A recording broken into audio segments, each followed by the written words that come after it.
we have to talk about the Splattershot Pro, or more specifically, the Forge Splattershot Pro. If you didn't know, recently patch 9.2 has been distributed into Splatoon 3. And in this patch, there's been a buff specifically to the Splattershot Pro, which has reduced the scatter of shots while on the ground by approximately 7%. What that means in English is that the Splattershot Pro is 7% more accurate while standing or just running around on the ground. Not only that, the Booyah Bomb has also received a buff, which this Forge Splattershot Pro has. For this special weapon, they slightly increased the amount of power charged by a player and by their allies' Booyahs, making it possible to throw a Booyah Bomb faster than ever before.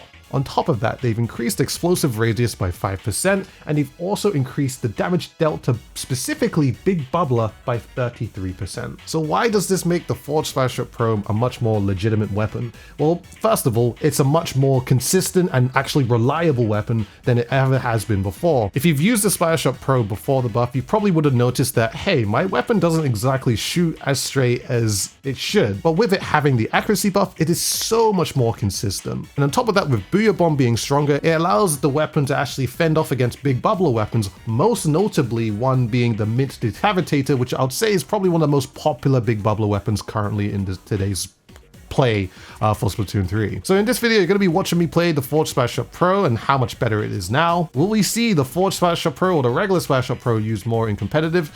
It is up in the air currently right now. But if we're talking like X Battle or Anarchy or any other setting that is not specifically team play competitive, I'm gonna just say that this weapon right now is way more consistent than it ever has been ever before. So if you do enjoy this video, make sure to give it a like and also subscribe to the channel because I upload a bunch of different Splatoon content, whether it be funny stuff, good gameplay, or tutorials, or whatever you want to see in regards to Splatoon. So I hope you guys enjoyed the video. 52 gal with Burst Bomb and Cooler would actually destroy the game even more than Splat Bomb and Tenet Missiles. Imagine, dude, like a weapon that could fight anything and also be support and paint for itself while also being very efficient. That's insane.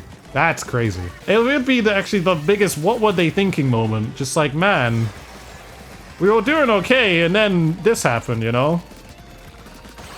Like, we were fine. Nothing needed to be changed. I just stole that guy's kills. I'm interested to see what happens next. Because if it does happen, then we're so back, honestly. We're so back. Hey, how's the new patch treating me? Well, the Pro is a lot more accurate. I feel like as a weapon, it's just a whole lot more consistent, you know? Which is nice. It's kind of what we want. Because beforehand, it definitely didn't feel consistent. Like, it would hit, but like, it just like, there are just some moments where it's just like, huh, why am I not hitting that? Imagine Autobomb taking about 90% of ink tank. If Autobomb ever took 90% of my ink tank away, the thing I would expect is that I'm spawning in like a Megazord or something from like Power Rangers.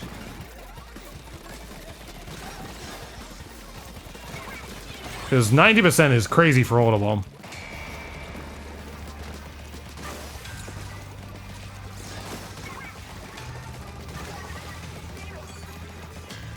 Cool.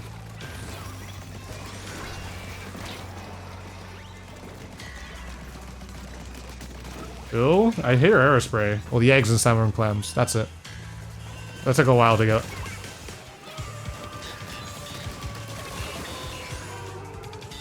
There's just one guy. I'll take it. Oh, lose control now. These squads. You jump back? No?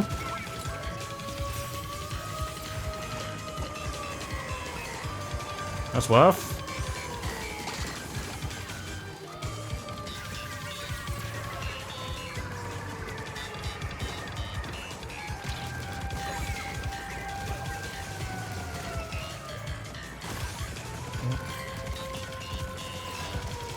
Please die. Thank you. Thank you. See, I was respectful of that one again, too. I asked please. I said please. There are certain things you can do in 96 to play it more consistently. One of the main thing is just like, be careful of auto-firing too much. Like, when you auto-fire with that weapon, it's just like, yeah, you're gonna get some bad RNG, but like... Oh, I killed the 52!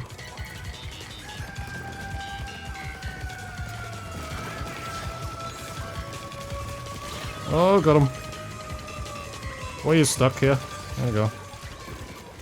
S-Blast is very, very good. Like, it's one of those weapons where you need to understand how to play it to actually, like, excel with it. It can be very good.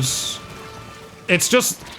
Playing Range Blaster is just a lot easier, you know? Because you don't have to think about jumping or standing on the ground. Like, it just depends on, like, if you hold ZR. And as we've seen, most people don't want to have to think, you know? So that's why majority of people still play Range Blaster. It's easier. The reward is if people die. Are you able to take people out? If you are, then you're kind of doing fine. It doesn't really matter. If you want to play S-Blast for the swag and the style points and all that, or you just want to play something that's not as like that takes a few more neurons to use, you know. You might be a little harder, might be a little bit. There's more to work with it, but you know, once you cracked it, then hey, you're gonna get stuff done. So he's got a hammer. Got him. What? Oh, he's dead for sure. Nice. Cool. Is there a guy here? I think there might be, actually. Yep. Thought so. You can kill that. Nice. Nice, love that.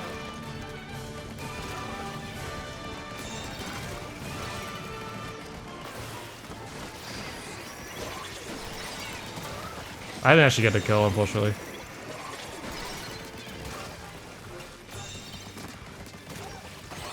Ooh, everyone's dead. Like some names are just like names that you feel like you'd only ever really find it in Splatoon.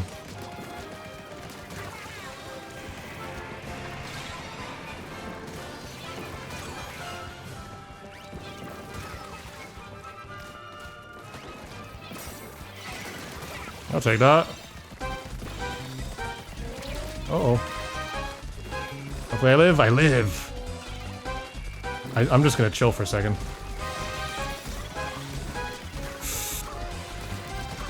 I'll take that. Sure. He's one.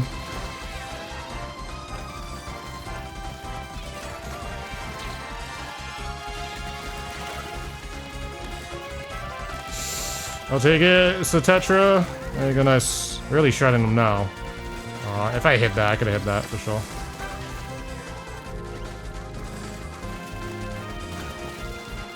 Get him!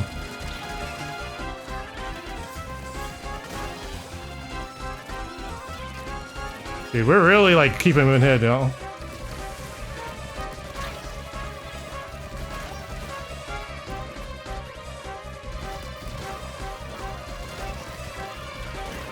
Crazy spawn camp.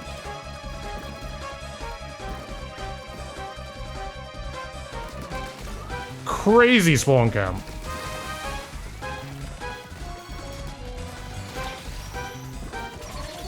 No, that still kills me. Actually, crazy spawn camp. For us to stay alive that long in the spawn, especially in the game of Splatoon, is actually crazy. It was a very fun Splattershot Forge Pro, Forge, whatever. You know what I'm trying to say. What do you think about the Forge? Super, super consistent. Very, very consistent. Or the Splattershot Pro just in general. Just a very consistent weapon. I appreciate it that it's very consistent because beforehand, it was missing a whole lot more than it was before, but now it actually hits. Some might say it could be now a legit weapon. If we're talking about comp, I think the only thing this weapon is probably going to ever struggle with is just its paint output. But as a main weapon, it's consistent, which is good. You know, it's actually a consistent weapon. Like now just hitting things is consistent. But like paint output and like efficiency, I mean, that's the only thing that's going to set it back. If we will ever see it at competitive level, I mean, anybody can feel free to pick this weapon up. I think people are probably going to pick it up using comeback and stuff, and basically just utilize getting as many Booyahs as possible, because I mean, you saw some games we were getting like 1600 like paint or more with a Splattershot Pro. Honestly, that's kind of absurd. It's like if you're getting that much ink with a Splattershot Pro, I mean, you're doing something right. So like you're still holding your own in terms of paint. And you know, it's never bad to not have a suction bomb. It's good to have a suction bomb, and kit's really good. Suction bomb, Booyah Bomb, although it's decently mid-range weapon, really, really good.